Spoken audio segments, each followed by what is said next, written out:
చంద్రబాబు పేరు వింటే విజన్, అభివృద్ధి, ఉపాధి, సుపరిపాలన వంటివి గుర్తుకొస్తాయి. ఆయన పాలనలో చిరకాలం గుర్తుండిపోయే అభివృద్ధి పనులు ఎన్నో చేశారు. ఉమ్మడి ఆంధ్రప్రదేశ్తో పాటు నవ్యాంధ్రను ఓ దార్శనికుడిలా ముందుకు నడిపించారు. తొండలు గుడ్లు పెట్టే ప్రాంతంలో ఓ ఆధునిక నగర నిర్మాణం చేపట్టి ఐటీ అగ్రగామి చిరునామాల్లో ఒకటిగా సైబరాబాద్ను నిలిపిన ఘనత చంద్రబాబుకే దక్కుతుంది. సైబరాబాద్ అంటేనే చంద్రబాబు పేరు గుర్తుకొస్తుంది. మైక్రోసాఫ్ట్ లాంటి సంస్థలను రప్పించారు. హైదరాబాద్ ఐటీ నగరంగా మారటం వెనక కర్త, కర్మ, క్రియ చంద్రబాబే. ఆయన చేసిన కృషి వల్ల నేడు తెలంగాణలో ఐటీ రంగంలోనే ప్రత్యక్షంగా 10 లక్షల మంది ఉద్యోగాలు చేస్తుండగా అనుబంధ రంగాలు, ఆధార రంగాల్లో అంతకు అనేక రెట్లు ఉపాధి లభిస్తోంది. జగన్ పేరు వింటే క్విడ్ ప్రోకో ఆరోపణలు, అవినీతి కేసులు, కూల్చివేతలు, ప్రతీకారాలు వంటివి గుర్తుకొస్తాయి. జగన్ రెడ్డి పాలనలో జరిగిన దోపిడీ, అరాచకాలు, విధ్వంసం అంతా ఇంతా కాదు. వినాశకర నిర్ణయాలతో రాష్ట్రాన్ని తిరోగమన బాట పట్టించారు. నాడు తండ్రి అధికారాన్ని అడ్డుపెట్టుకుని ప్రభుత్వ మేళ్లు పొందిన వారి నుంచి వేల కోట్లను పెట్టుబడుల రూపంలో జగన్ రెడ్డి కంపెనీల్లో పెట్టించారనే ఆరోపణలు ఉన్నాయి. ఆయనపై డజన్ల కొద్దీ అవినీతి కేసులు నమోదయ్యాయి. 16 నెలలు జైల్లో గడిపారు. హైదరాబాద్ నగరంలో ఓవైపు చంద్రబాబు తీసుకొచ్చిన బహుళజాతి ఐటీ కంపెనీలు, చేపట్టిన నిర్మాణాలు కనిపిస్తే మరోవైపు జగన్ సొంతానికి నిర్మించుకున్న వ్యాపార సంస్థలు, సొంతరోత మీడియా భవనాలు దర్శనమిస్తాయి. జగన్ అవినీతి సొమ్ముతోనే వీటిని నిర్మించారనే ఆరోపణలు ఉన్నాయి. చంద్రబాబు పాలనలో క్రీడాకారులకు ప్రోత్సాహకాలు, అకాడమీల ఏర్పాటుకు సహకారం లభించింది. అనేక మంది ఛాంపియన్లను చంద్రబాబు తయారు చేశారు. హైదరాబాద్ లో ఇండియన్ స్కూల్ ఆఫ్ బిజినెస్ ఏర్పాటుకు 1999లో చంద్రబాబు పునాది వేయగా 2001లో అప్పటి ప్రధాని వాజ్పేయి ప్రారంభోత్సవం చేశారు.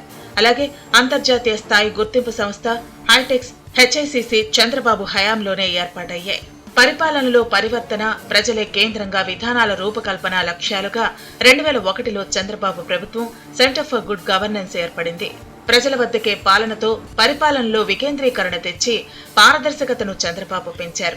సీఎంగా నేరుగా ప్రజల సమక్షంలో రియల్ టైంలో సమస్యలను పరిష్కరించేందుకు చంద్రబాబు సంస్కరణలు తెచ్చారు. దేశ చరిత్రలోనే తొలి దళిత లోక్సభ స్పీకర్గా బాలయోగిని నియమించేందుకు కృషి చేసి సామాజిక సాధికారత చంద్రబాబు సాధించారు. మహిళా సాధికారత, స్వావలంబన, డ్వాక్రా సంఘాల ఏర్పాటు, దళిత మహిళా ప్రతిభా భారతికి ఏపీ తొలి అసెంబ్లీ స్పీకర్గా బీసీ మహిళ పంచుమర్తి అనురాధను చిన్న వయసులోనే మేయర్గా చేసిన ఘనత చంద్రబాబుకే దక్కింది. సీఎంగా చంద్రబాబు హుందాగా వ్యవహరించారు.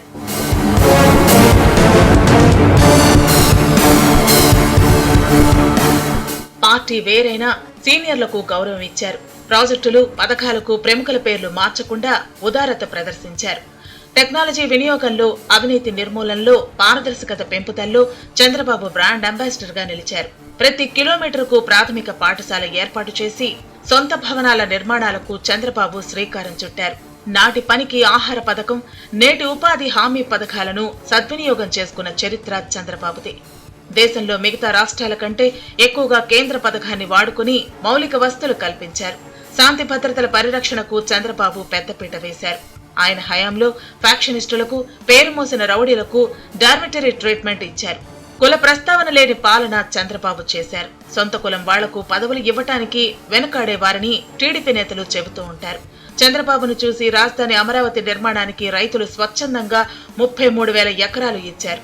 2015 అక్టోబర్ 8న అమరావతికి శంకుస్థాపన చేయగా 2016 జూన్ నెలలో సచివాలయం అందుబాటులోకి వచ్చింది.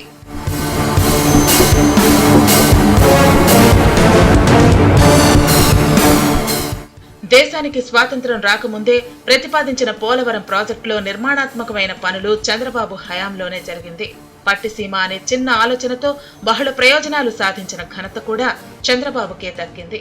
బాబు విజనరీలో భాగంగా విశాఖను ఆర్థిక రాజధానిగా తీర్చిదిద్దాలనే యోచనతో ఐటీ, ఫార్మా, ఫిన్టెక్ కంపెనీలు ఏర్పాటయ్యాయి. బాబు పాలనలో అభివృద్ధిని స్పష్టంగా చూపించిన అంశాల్లో రోడ్లు ఒకటి. రాష్ట్ర రహదారులు లింక్ రోడ్లే కాదు, గ్రామాల్లో చిన్న వీధులు, సందుల్లోనూ సిమెంట్ రోడ్లు వేశారు. ప్రతి వీధిలోనూ ఎల్ఈడీ లైట్లు వెలుగులు నింపాయి. చంద్రబాబు హయాంలో టీచర్ పోస్టులు, పోలీస్ శాఖలో ఖాళీలు ఎప్పటికప్పుడు భర్తీ, ఉద్యోగాల భర్తీ పారదర్శకంగా జరిగేందుకు కౌన్సిలింగ్ ప్రక్రియను తీసుకొచ్చారు. జగన్ రెడ్డి విషయానికి వస్తే తండ్రి వైఎస్ఆర్ అధికారాన్ని అడ్డుపెట్టుకుని అక్రమ సంపాదన కోసం తోడు వచ్చే ముఠాను తయారు చేసుకున్నారు. అధికారంలోకి రాగానే చంద్రబాబుపై మరింత ద్వేషంతో ప్రజా వేదికను కూల్చివేశారు. పారదర్శకంగా పాలిస్తానని ప్రమాణం చేసిన జగన్ కొద్ది రోజుల్లోనే ప్రభుత్వ ఉత్తర్వులన్నీ రహస్యంగా ఉంచాలని ఆదేశించారు. జగన్ రెడ్డి సీఎం అయ్యాక ప్రజల్లోకి రావటమే మానేశారు. సచివాలయంలో సీఎం కార్యాలయానికి అతిథిగా వస్తున్న అరుదైన సీఎం జగన్ గా రికార్డుకెక్కారు. ప్రధాన సలహాదారులకు తప్ప మంత్రులకు, అధికారులకు, ఎమ్మెల్యేలకు కూడా జగన్ దర్శనం లభించేది కాదు. పేరుకు పదవులిచ్చి తన పక్కన కూడా కూర్చోబెట్టుకోలేని ఫ్యూడల్ మనస్తత్వం జగన్ రెడ్డిది.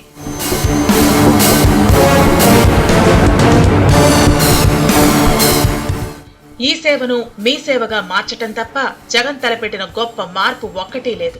ఉన్న పాఠశాలలకు రంగులేసి సొంత ప్రచారం చేసుకున్నారు. ఇక నాడు నేడులో అవినీతి, చేసిన ఖర్చుకు మార్పుకు పొంతనలేదు. ఉపాధి నిధులు దారి మళ్లించడంతో పాటు పథకాల అమల్లో తప్పిదాల వల్ల దేశంలోని ఇతర రాష్ట్రాల్లో రాష్ట్ర ప్రతిష్ట మసకబారేలా జగన్ రెడ్డి చేశారు. జగన్ సబ్సిడీ రుణాల పథకాలన్నింటినీ గాలి కొదిలేశారు. ప్రభుత్వ సాయం తీసుకుని స్వయం శక్తితో స్వావలంబన సాధించాలనే ఆత్మగౌరవ మార్గాన్ని మూసేసి సంక్షేమానికి తప్పుడు భాష్యం చెప్పారు జగన్ రెడ్డి. జగన్ రాజకీయ పదవుల్లోకి రాకముందే పరిటాల రవి హత్యలో ఆరోపణలు ఎదుర్కొన్నారు. ఆయన పాలనలో రౌడీలకు కొమ్ములొచ్చాయి. పదవులన్నీ ఒకే కులానికి కట్టబెట్టి కూడా ప్రత్యర్థిపైన కులం పేరిట దాడి చేయగల బరితెగింపు జగన్ కే చెల్లింది. కడుపులో కత్తులు పెట్టుకుని కళ్లల్లో కారుణ్యం చూపించడం జగన్ కు వెన్నతో పెట్టిన విద్య అని చాలా మంది అంటుంటారు.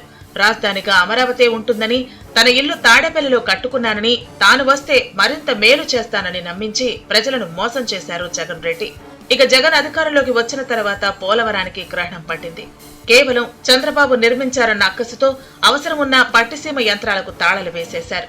విశాఖను పరిపాలన రాజధానిగా చేస్తానని చెప్పి రాజధాని అమరావతిని అటకెక్కించి రాష్ట్రంతో మూడు ముక్కలాట ఆడి 5 ఏళ్ల విధ్వంసం సృష్టించారు జగన్ రెడ్డి.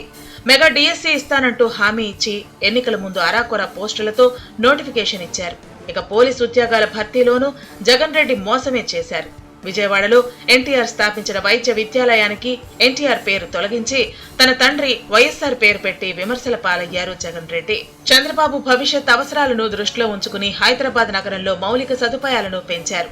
ఐటీ, ఫార్మా, ఇతర రంగాల అభివృద్ధికి తగిన విధంగా బేగంపేట విమానాశ్రయం భవిష్యత్తు అవసరాలను తీర్చలేదని గుర్తించి అంతర్జాతీయ విమానాశ్రయ నిర్మాణానికి బాటలు వేశారు. శంషాబాద్ వద్ద అంతర్జాతీయ విమానాశ్రయాన్ని నిర్మించడానికి ప్రణాళిక రచించింది, భారీగా భూసేకరణ చేసింది చంద్రబాబు ప్రభుత్వమే. నగరంలో ఫ్లైఓవర్లు, రోడ్ల విస్తరణ, విమానాశ్రయానికి రహదారి నిర్మాణం వంటి కార్యక్రమాలు హైదరాబాద్ రూపురేఖలను మార్చేశాయి. ఇక జగన్ అవినీతి చరిత్ర అంతర్జాతీయ సరిహద్దులు దాటిపోయింది. ఆఫ్షోర్ కంపెనీలతో అక్రమ లావాదేవీలకు పాల్పడిన వారి జాబితాలో జగన్ పేరు చేరింది. కొన్నేళ్ల కిందట పరిశోధనాత్మక జర్నలిస్టుల అంతర్జాతీయ కన్సార్టియం పారడైజ్ పేపర్ల పేరిట చీకటి లావాదేవీల వివరాలు వెల్లడించింది. పారడైజ్ పేపర్లలో పేరు ఉన్న ఏకైక తెలుగు రాజకీయ నాయకుడు జగనే. ప్రపంచానికి ఇలా ఒక ఆర్థిక నేరస్తుడిలా పరిచయం అయ్యారు. రాజకీయ పదవుల్లోకి రాకముందే అవినీతి బురదలో పీకల్లోతు కూరుకుపోయిన అరుదైన వ్యక్తి జగన్. ఇక 20 సిబిఐ, ఈడీ కేసులను ఎదుర్కొంటున్న ఏకైక ముఖ్యమంత్రిగా కూడా జగన్ రికార్డులకెక్కారు. క్రీడల్లో భారతదేశం వెనుకబాటును అధిగమించడానికి అసాధారణ స్థాయిలో మౌలిక సదుపాయాలను చంద్రబాబు కల్పించారు. 2002 జాతీయ క్రీడలు, 2003 ఆఫ్రో ఏషియన్ క్రీడలు ఉమ్మడి ఆంధ్రప్రదేశ్లో అప్పటి ముఖ్యమంత్రి చంద్రబాబు పర్యవేక్షణలో జరిగాయి. ఆఫ్రికా, ఆసియా ఖండాలలోని అన్ని దేశాల క్రీడాకారులు పాల్గొన్న ఆఫ్రో ఏషియన్ గేమ్స్ తొలిసారిగా హైదరాబాద్ నగరంలో జరిగాయి. ఢిల్లీ లేదా కువైట్ లో జరగాల్సిన ఈ క్రీడలకు చంద్రబాబు చొరవతోనే హైదరాబాద్ వేదికైంది. ఒక రాష్ట్ర ప్రభుత్వం అన్ని తానే అంతర్జాతీయ క్రీడోత్సవాలను నిర్వహించడం అంతకు ముందెన్నడూ జరగలేదు. ముఖ్యమంత్రి జగన్ కు పగ, ప్రతీకారాలు తప్ప క్రీడలు పట్టవు. క్రీడల్లో ఆంధ్రప్రదేశ్ పురోగతికి తగిన చర్యలు తీసుకోలేదు. చంద్రబాబు నిర్మించిన స్టేడియాలలో అంతర్జాతీయ క్రికెట్ మ్యాచ్లు జరుగుతుంటే వైసీపీ నేతలు బెట్టింగ్లు, ఆన్లైన్ గ్యాంబ్లింగ్ల్లో ఆరితేరిపోయారనే ఆరోపణలు ఉన్నాయి. వాటికి తోడు గుట్కా, మట్కా, క్యాసినో, కోడి పందాల సంగతి సరే. ఆడుదాం ఆంధ్ర కార్యక్రమాన్ని వైసీపీ వేడుకలా మార్చేశారు. రైట్ టు ఓటు ఎంత ముఖ్యమో ఓటు రైట్ అంతే ప్రధానం. సమర్థుడికి వేసిన ఓటు ముత్యపు చెప్పలో పడిన వర్షపు బిందువైతే అసమర్థుడికి వేసిన ఓటు అగాధంలో విసిరిన ఆణిముత్యం లాంటిది. సో మన భవిష్యత్తు కోసం విజనరీ లీడర్ను ఎన్నుకుందాం.